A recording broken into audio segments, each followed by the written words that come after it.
अगर ये भी बैन हो गया तो इस पर तो आम आदमी अपना गुस्सा निकाल ले रहा है और शांत हो जा रहा है, और जब पाइपलाइन चोक हो जाएगा आक्रोश का ना, तो वो ब्लास्ट कर जाता है।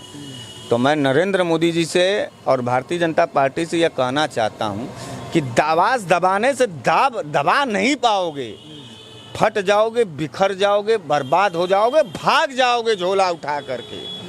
मैं आने वाले भारत के कल को देख रहा हूँ, इनकी गद्दारी, इनकी गुंडई और इनकी तानाशाही के बल पर। यही काम शेख हसीना जी की थी, यही मीडिया वालों को जुटाकर अपनी वाहवाही लुटवा रही थी, यही पुलिस वाले बड़े अधिकारी और सेना के बड़े अधिकारी और निर्वाचन आयुक्तों को बैठा करके अपनी सरकार ये बनवा रही थी।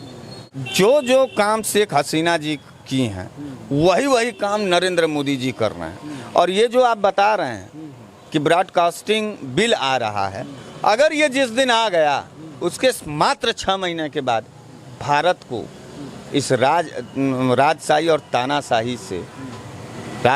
तानाशाही से लड़ने से कोई बचा नहीं सकता, कोई नहीं बचा सकता। सवाल है कि अभी सरकार जो है नया बिल ला रही है, ब्रॉडकास्टिंग बिल ला रही है। उसमें अब जो सोशल मीडिया, जो डिजिटल मीडिया है, ये जो आवाज़ है, जो भारतीय जनता पार्टी या फिर ये तानाशाह सरकार के खिलाफ ज़बरदस्त तरीके से आवाज़ बुलंद किया और लोगों तक, जो भारतीय जनता पार्टी या फिर आज की जो सरकार है भारत की, उसके नैरेटिव को सेट होने से बचाया। मतलब उनको एकदम बिल्कुल उसका दमन किया सोशल मीडिया ने। उसकी वजह से भारतीय जनता पार्टी, मोदी जी और आज ये एनडीए की बड़ी समझिए दुर्गति हुई। डिजिटल मीडिया पर अब पूरी तरह से बैन लगेगा। अब उस ब्रॉडकास्टिंग बिल में ये है कि आप अपनी मर्जी से कोई कमेंट नहीं कर पाएंगे सोशल मीडिया। मतलब कमेंट लिखते हैं किसी पोस्ट पर या शेयर करना तो दूर, कमेंट लिखते हैं, अगर वो भी वायरल होता है तो उस पर भी आप पर कार्रवाई होगी, जवाब देना पड़ेगा आपको। तो इस पर क्या कहेंगे? तो ये क्या चीज़ है, इस पर क्या प्रतिक्रिया? देखिए, ये तो एकदम जो है बगावत का जो है बीज बो देने वाला रहेगा। यही काम शेख हसीना जी की थी, यही मीडिया वालों को जुटाकर अपनी वाहवाही लुटवा रही थी, यही पुलिस वाले बड़े अधिकारी और सेना के बड़े अधिकारी और निर्वाचन आयुक्तों को बैठा करके अपनी सरकार ये बनवा रही थी। क्या यही गलती नरेंद्र मोदी और भारतीय जनता पार्टी करना चाहती है? कहा तो ये जा रहा था कि वहाँ की कोर्ट भी इनके आदेश पर फैसला सुनाती। वो तो भाग्य है कि हमारा सुप्रीम कोर्ट अभी थोड़ा जिंदा है, लेकिन जो काम शेख हसीना जी की हैं वही काम नरेंद्र मोदी जी कर रहे हैं। और ये जो आप बता रहे हैं कि ब्रॉडकास्टिंग बिल आ रहा है, अगर ये जिस दिन आ गया उसके मात्र 6 महीने के बाद भारत को इस राजशाही और तानाशाही से लड़ने से कोई बचा नहीं सकता, कोई नहीं बचा सकता। ये फेसबुक को, भारतीय जनता पार्टी के लोग फेसबुक में एंट्री लेते हैं और फेसबुक को अपने हिसाब से चला रहे हैं, जिसका आक्रोश है इस भारत में। फेसबुक से तमाम व्यूअर और यूजर्स बाहर भाग रहे हैं।